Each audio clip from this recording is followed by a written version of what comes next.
Assalamu alaikum ve rahmetullah. Hürmetlik Şarkı Türkistan'lık muhacir musafir kırımdaşlarım, aziz milletim. Hemminlağa tünügün başlatkan seferberlikte bir gün içinde 20 mingden 60 mingçe şu bizninki imza seferberlikini toluklap milletimizge ve vatanimizge boğan mesuliyetimizni ada kılganlıkınla için rahmet eytimen hemminlardan Allah razı olsun.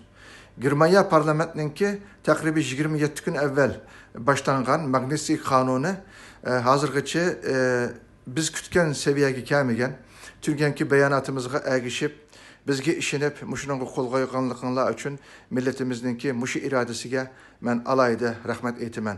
İnşallah muşu işencanlığı layık hizmet kılışka hem tirişimiz. Allah sizlerden razı olsun.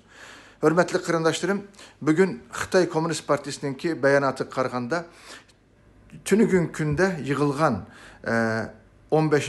növbetlik kurultayda 42. maddelik bir kanun bilen Şarkı Türkistan'daki lagerninki bekar çıkıldıganlığı bu haber bizge yetti. Bunun rast yalganlığını bilmeyimiz. Lekin bunun birdiğen cevabımız Xitay lagerinin tamamını takap bütün Uygur kırındaşlarımızın erkin azadı koyup bəsimu, bizge toluk abtonomiya bəsimu, hatta ki bunun yukur nemi gerek olsa onu birimiz desimu, biz vatanimiz müstakil bulmay, müstakillikini kolga almay, hergiz bu irademizden yanmayımız.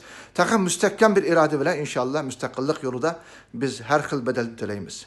Esselamu Aleyküm ve Rahmetullah Seyyid Tümtürk.